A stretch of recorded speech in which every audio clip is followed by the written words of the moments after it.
धरती पर आप सबका स्वागत है।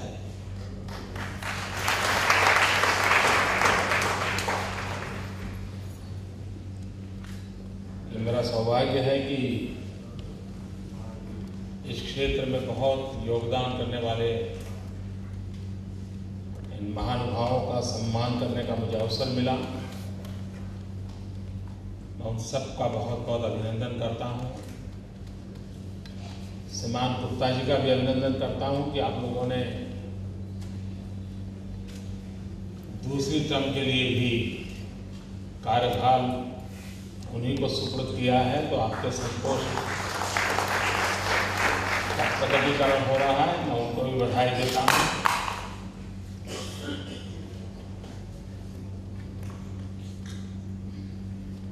अगर कैमरे लग गए हैं तो आप लोग बैठ सकते हैं।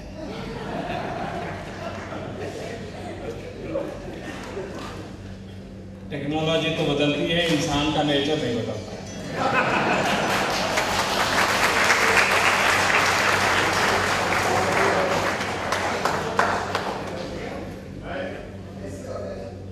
नहीं बैठेंगे, वो अभी जरा ठीक कर रहे हैं, कहीं मोदी जी इधर उधर चले जाएंगे।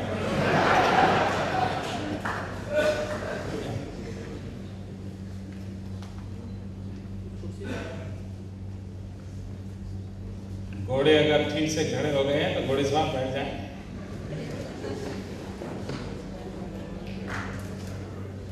सबको थोड़ा थोड़ा आराम मिलना चाहिए। थैंक यू दोस्तों।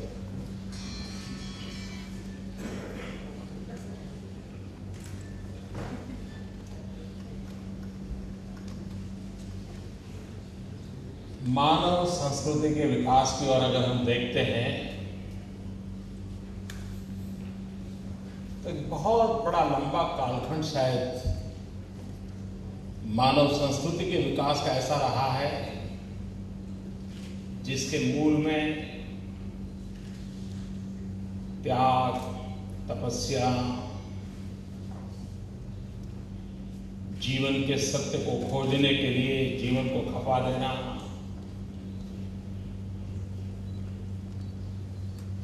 हम कौन थे, कौन है, कहां से आए, कहां जाएंगे, इसी की खोज में सहस्त्रों वर्ष तक मानव जुटा रहा।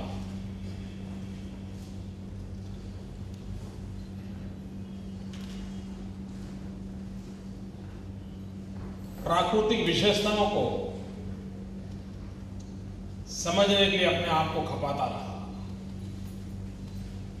ब्रह्मांड को समझने के लिए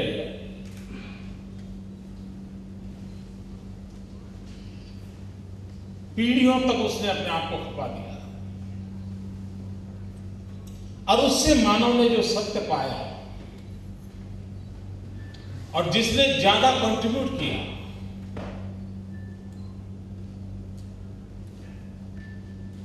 वे महान माने गए, प्रेरक माने गए।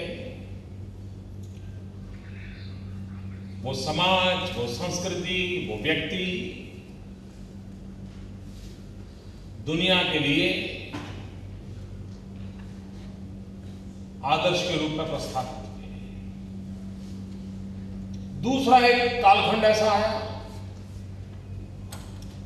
कि जिसमें मानव सांस्कृतिक विकास में एक सामाजिक ढांचा बनाने में जिन्होंने कंट्रीब्यूशन किया, सोशल स्ट्रक्चर खड़े करने में, जिसके कारण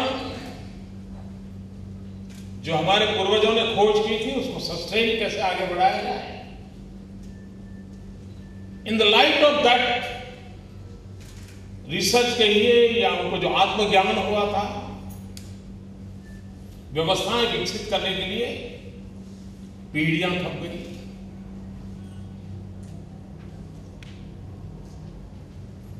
कालक्रम चलते उसमें कुछ विकृतियां आई होगी, कुछ चीजें कालबाह्य हो गई होगी,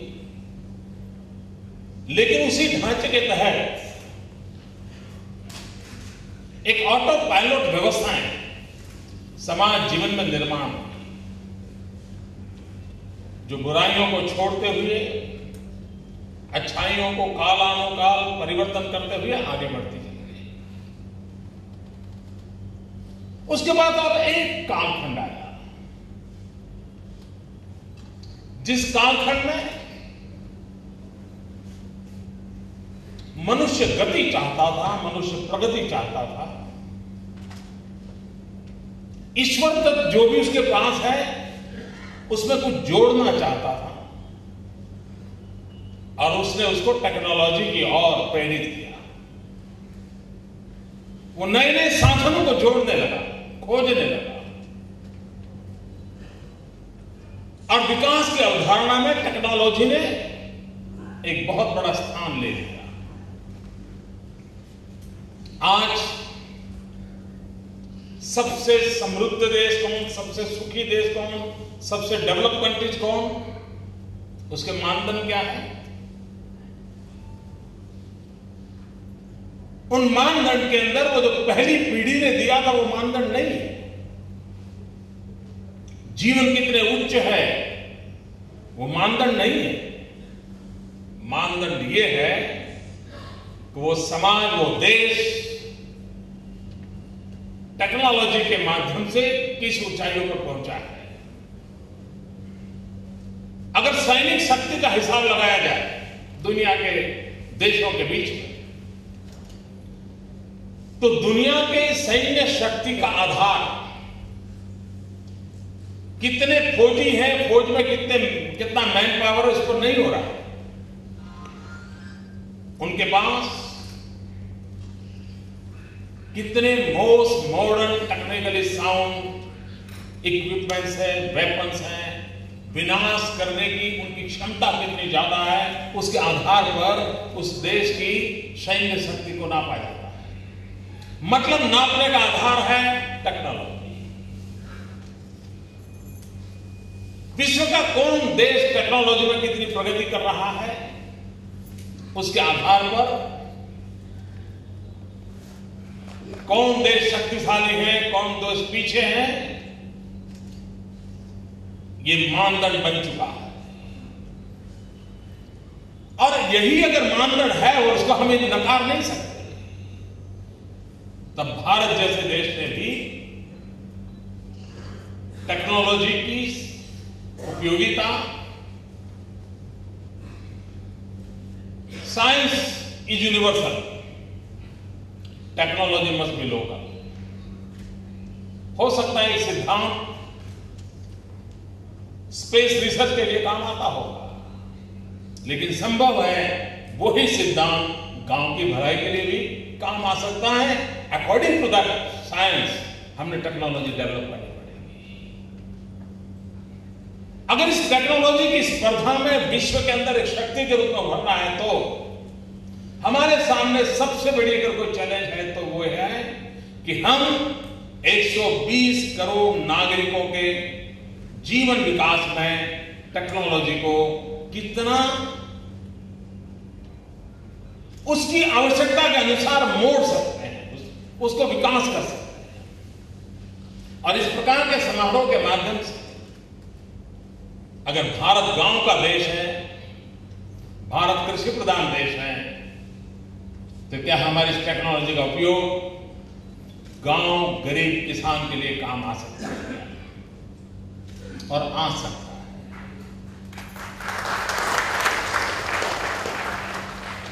अगर हमें विश्व के समृद्ध देशों में आगे बढ़ना है तो टेक्नोलॉजी के बिना होना नहीं है, लेकिन टेक्नोलॉजी के भरोसे तब होगा, उस बात पर निर्भर नहीं करता है हम कौन सी नई चीजों को खोजते हैं, निर्भर उस बात पर होने वाला है कि उपलब्ध टेक्नोलॉजी गांव तक कैसे पहुंचाते हैं।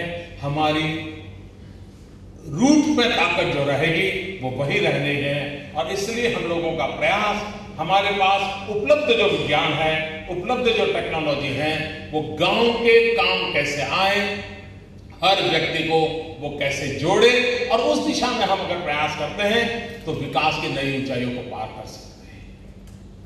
बस ट्रांसपोर्टेशन जिसने खोजा होगा, जब खोजा होगा, लेकिन अगर गांव को वो बस उपलब्ध नहीं है तो आपका ये खोज किस काम की? मैंने बस का उदाहरण बहुत सिंपल इसलिए दिया कि तुरंत पता चलता, हाँ यार टेक्नोलॉजी है, बस है, सब है। गांव में तो बस है नहीं, तो उस गांव के विकास का क्या लेना है? और इसलिए टेक्नोलॉजी हम वहां तक जितना जल्द ले जाए और उसकी ताकत बहुत बढ़ती है, बहुत परिवर्तन लाता है। अब हमने एक छोटा सा प्रयोग किया। हम लोग टेलीमेडिसिन से तो परिचित हैं। अब टेलीमेडिसिन के मूल में यही तो टेक्नोलॉजी है, अपनी कम्युनिकेशन टेक्नोलॉजी भी है, इंफॉर्मेशन टेक्नोलॉजी भी है। हम कृषि महोत्सव करते हैं, हम एग्रीकल्चर साइंटिस्टों को प्रार्थना करते हैं कि इस समय आप हमारे साथ गांव चलिए, और लैब से साइंटिस्ट निकल कर लैंड पे आते हैं, खेत में आते हैं, किसानों से बात करते हैं। ये हमने प्रयास किया। धीरे धीरे हमारे एग्रीकल्चर यूनिवर्सिटी आज किसानों को अपने लगने लगी। वरना आप कहीं पर भी जाइए, एग्रीकल्चरिस्ट को मालूम ही नहीं है कि कृषि यूनिवर्सिटी उसकी अमानत है, उसको पता ही नहीं है। वो मानता है वो बच्चों को पढ़ने के लिए जगह है। नहीं, तुम्हारी समस्याओं का समाधान एग्रीकल्चर यूनिवर्सिटी के साइंटिस्टों से माध्यम से मिल सकता है। फिर हमने एक छोटी सी व्यवस्था की, साइंटिस्टों के साथ अपनी बात पहुंचाने के लिए व्यवस्था बनाई। और आज मेरे यहां गांव का किसान भी अपने पौधे पर अगर कोई रंग बदल गया है, कोई डिसीज आया है, उसको लगता है, तो मोबाइल फोन से उसका फोटो निकालता है और एमएमएस माध्यम से वो साइंटिस्ट को भेज देता है। और जो टेलीमेडिसिन के लिए इतनी बड़ी बड़ी फर्म काम करती हैं, मेरा किसान आराम से वो काम कर लेता है। और वो उसको गाइड करता है कि अच्छा भाई, तुम्हारे पौधे पर ये जो दिखता है, हो सकता है ये होगा, तुम जरा इसका प्रयोग करो, उसको रास्ता मिल जाता है। यानी चीज छोटी हो, लेकिन उसको कैसे नजर पाया जाता है। मित्रों, हमारे देश में मनुष्य के पास भी हेल्थ कार्ड नहीं है। यहां बैठे हुए भी आधे से अधिक लोग ऐसे होंगे जिनका अपना हेल्थ कार्ड नहीं होगा, हेल्थ प्रोफाइल नहीं होगा। And Gujarat is the state जहां पर हर गांव में किसान के पास अपनी जमीन का हेल्थ कार्ड है। कैसे? टेक्नोलॉजी के कारण। और उसके कारण उसे पता है और सब कुछ कंप्यूटर पर उसको अवेलेबल है। वो नेट पे जाकर के अपना जमीन का आधार पर देख सकता है कि वो उसकी जमीन की क्या हालत है। टेक्नोलॉजी का उपयोग किया, उसे पता चलता है कि मेरी जमीन किस पैदावार के लिए उपयोगी है, कौन सी फसल के लिए उपयोगी है, किस दवाई की जरूरत है, किस दवाई की जरूरत नहीं है, मेरी जमीन में कौन सी कमियां हैं, कौन सी अच्छाइयां हैं। और अकॉर्डिंग टू दैट वो जब अपना एग्रीकल्चर प्लान करता है तो कम से कम खर्चे में अधिकतम बेनिफिट पाने के लिए वो हकदार बन जाता है। और उसका परिणाम है, और उसका परिणाम ये है कि हिंदुस्तान का एग्रीकल्चर ग्रोथ 2% से आगे नहीं बढ़ रहा, लेकिन गुजरात का एग्रीकल्चर ग्रोथ 2001 से 2011 तक पूरे 10 वर्ष करीब 11% रहा, with the help of technology. और इसलिए हम अपनी टेक्नोलॉजी का इस प्रकार से अगर उपयोग करते हैं, मित्रों, हम लोग सब एक आयु के पड़ाव पर पहुंचने के बाद कैटरेक्ट कहीं न कहीं हमारे यहां मेहमान बन के आ जाता है। दुनिया हमें कैटरेक्ट की नजर से देखना पड़ता है, नेत्रमणि की तकलीफ होती है और हम कैटरेक्ट का ऑपरेशन भी करवाते हैं। आज भी हिंदुस्तान के कई प्रदेश ऐसे हैं कि जहां सेवा के काम के रूप में नेत्र यज्ञ के शिविर लगते हैं और डॉक्टर अपनी सेवा देते हैं, लोगों को नेत्रमणि के संकट से मुक्ति दिलाई जाती है। मित्रों, एक तरफ ये दृश्य है, पूरी दुनिया में Gujarat is only exceptional case in the world कि जहां कैटल का कैटरेक्ट ऑपरेशन होता है।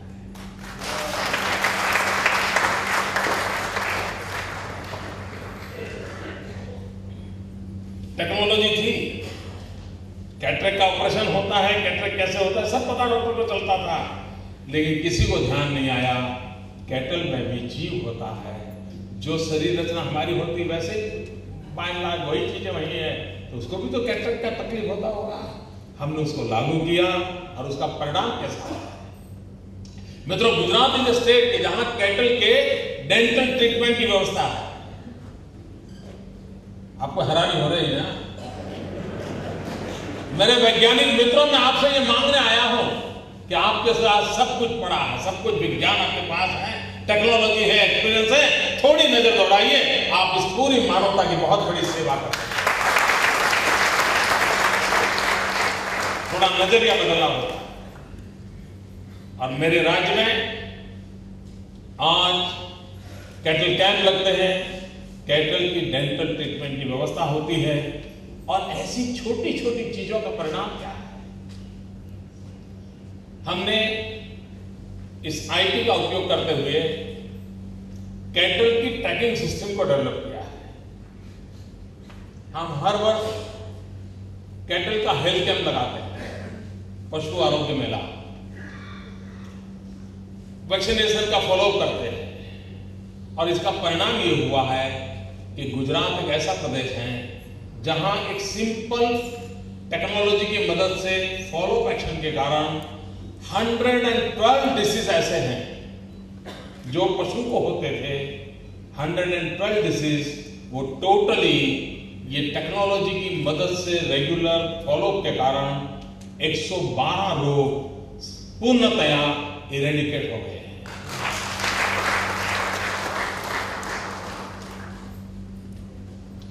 और इसलिए मित्रों, हम चीजों को कैसे उपयोग करते हैं। अब हम शिक्षा में ब्रॉडबैंड कनेक्टिविटी का उपयोग करते हैं। हिंदुस्तान में गुजरात अकेला राज्य ऐसा है कि जहां गांव में ब्रॉडबैंड कनेक्टिविटी है। ऑल 18,000 विलेजेस मेरे यहां ब्रॉडबैंड कनेक्टिविटी है। मैं आज गुजरात के किसी भी गांव में वीडियो कॉन्फ्रेंस से बात करता हूं।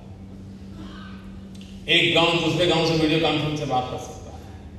ये व्यवस्था मेरे यहां है, और उसका नतीजा ये हुआ है कि हमारी जितनी बातें हैं हम बड़े आसानी से पहुंचा सकते हैं।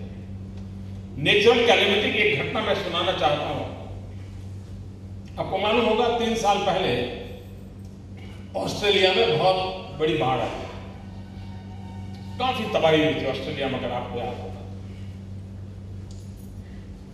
अब उनको लोगों को बात कैसे पहुंचानी, मैं एक समृद्ध देशों की बात कर रहा हूं दोस्तों, बात कैसे पहुंचानी उनके लिए बड़ा संकट का मामला था। वो चिंता में थे कि वे कैसे करें। तो इत्तेफाक से वहां यूनिवर्सिटी में मेरे राज्य के एक अफसर जो पढ़ाई के लिए गए हुए थे, और वे यहां डिजास्टर मैनेजमेंट के काम से जुड़े हुए इंसान थे, तो उन्होंने गुजरात का एक एग्जाम्पल उनको दिया। आपको मालूम होगा कि गुजरात में बड़ी मुश्किल से 5 साल में एक आध बार बाढ़ आती है,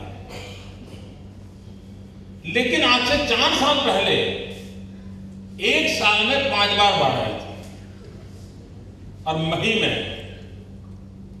इतना लगातार बारिश के कारण परेशानी हुई, और ये मही के किनारे के गांवों को एक सीजन में 5 बार खाली करना पड़ा। लेकिन हमारे पास डिजास्टर मैनेजमेंट व्यवस्था के तहत उन सभी गांवों के मोबाइल फोन की पूरी जानकारियां थी। वहां के लोग अंग्रेजी पढ़े हुए नहीं थे, लेकिन हम अंग्रेजी अल्फाबेट में गुजराती सूचना से एसएमएस करते थे कि 3 घंटे में इतना पानी आने की संभावना है, आप वहां से हट जाइए। यह हमने कम्युनिकेट किया जस्ट थ्रू दिस टेक्नोलॉजी। और मित्रों, आज मैं गर्व से कह सकता हूं कि एक सीजन में 5 बार बाढ़ आने के बाद भी एक भी कैटल, एक भी इंसान अपना जान नहीं गंवाई।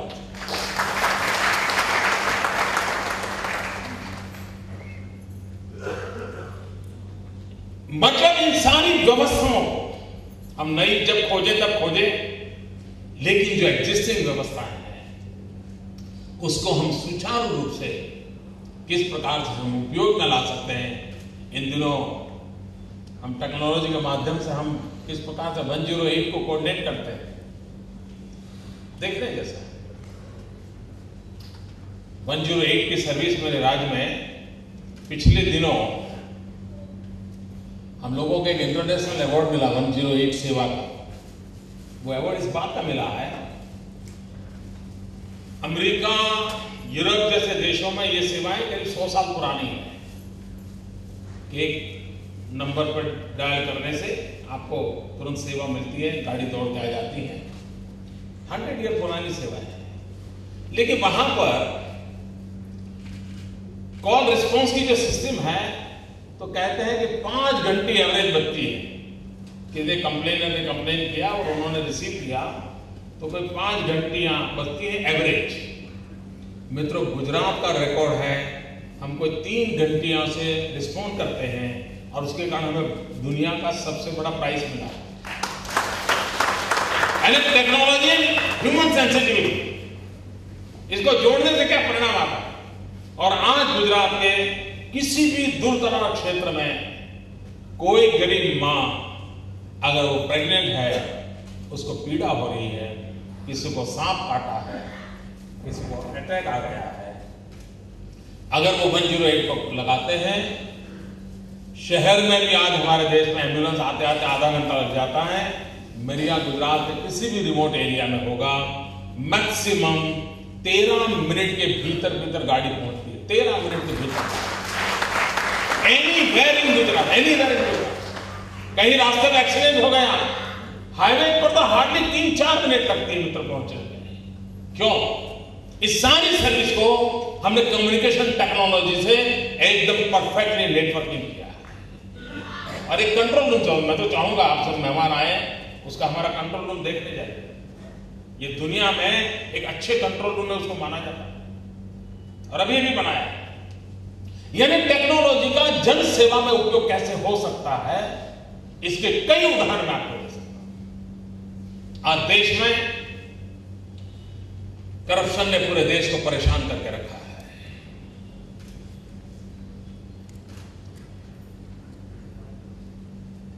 लोग टीवी चालू करते हैं, अखबार खोलते हैं तो सोच यही होती है शायद आज कौन अंदर गया होगा।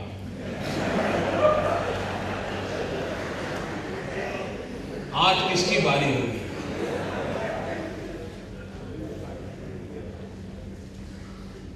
जैसे हमारे यहाँ पतंग के समय होता है ना, ये गया ऐसा करके काम किया, इसमें कैसे ये गया, बस ABC करते करते चल रहा है। ए की बारी आ गई, बी की आ गई, सी की आ जाएगी, ऐसे ही चल रहा है।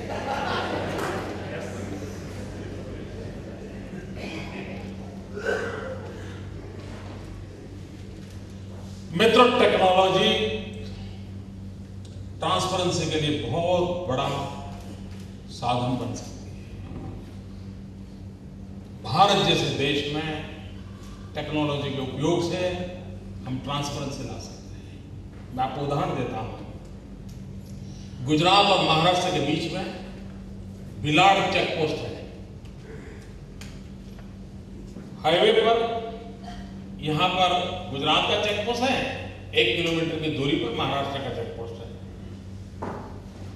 उनका टैक्स का रेट और हमारे टैक्स का रेट इक्वल है। मेरे चेक पोस्ट से गाड़ी गुजरती है, वही उनके चेक पोस्ट से गुजरती है। कभी गाड़ी पहले मेरे यहां आती है, बाद में वहां जाती है, कभी गाड़ी पहले वहां आती है, बाद में मेरे यहां आती है।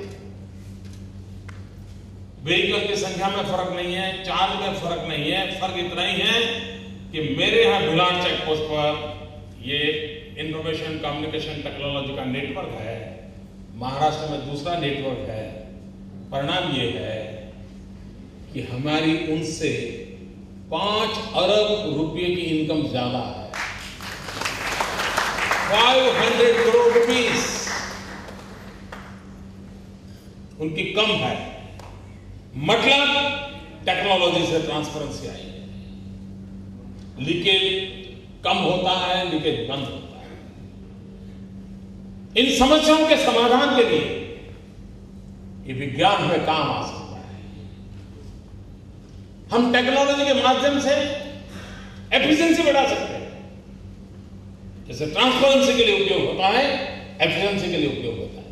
अभी मेरे यहां टीचर रिक्रूट कर लेते हैं। अब आमतौर पर सरकार में हमारे अग्रवाल जी जानते हैं कि ये रिक्रूटमेंट किस प्रकार की दुनिया है और कितना समय लग जाता है, और इतने में कोई कोर्ट चला गया तो फिर 2-4 साल यूं ही निकल जाते हैं। हमें टीचर्स को रिक्रूटमेंट करना था, हमने ऑनलाइन एप्लीकेशन मांगी। एप्लीकेशन मांगने की डेट एंड ऑर्डर देने की date only 12 days, only 12 days, and 13,000 teachers को अपॉइंट किया, just with the help of this technology. कोई ह्यूमन इंटरवेंशन नहीं, कोई आरोप नहीं। Transparency and efficiency both. Within 12 days 13,000 teachers को एक सरकार अपॉइंटमेंट दे दे और उसके बाद कोई शिकायत नहीं, कोई शिकायत नहीं। ये सब संभव है। और इसलिए मैं खुद टेक्नोलॉजी का विद्यार्थी नहीं हूं, इसलिए टेक्नोलॉजी का उपदेश देने का मुझे कोई राइट नहीं है। आप एक्सपर्ट लोग 2 दिन या विचार विमर्श करने वाले हो, लेकिन आप लोगों ने जो कुछ भी खोजा है, जो ज्ञान का भंडार आपके पास है, उसको हमने हमारे राज्य में किस प्रकार से छोटे छोटे तौर तरीके से उपयोग में लाया है, इसको सुन करके आज जरूर आपको संतोष होगा कि आपकी जिंदगी बेकार नहीं गई है। आपके जो रिसर्च है उन लोगों के काम आते हैं, और यही आपका गौरव गान करने के लिए मैं आया था। मैं आपका गौरव गान करने की बात सुना रहा हूं। मैं इस मत का हूं मित्रों, इस सदी में 2 टेक्नोलॉजी का प्रभाव मानव जीवन पर रहने वाला है, जिसका हम कोई इनकार नहीं कर सकते। एक आईटी, दूसरा ईटी। फ्यूचर इन 2 से जुड़ा हुआ है, information technology and environment technology. जो भी इस देश में लीड करेगा, मानव जात उसके साथ जुड़ेगी, और शायद विकास के नए पैरामीटर आईटी और ईटी से जुड़ेंगे। इस विचार के साथ इस समारोह को सफलता के लिए शुभकामनाएं देता हूं। आपने मुझे बुलाया, मैं आपका बहुत बहुत आभारी हूं। धन्यवाद।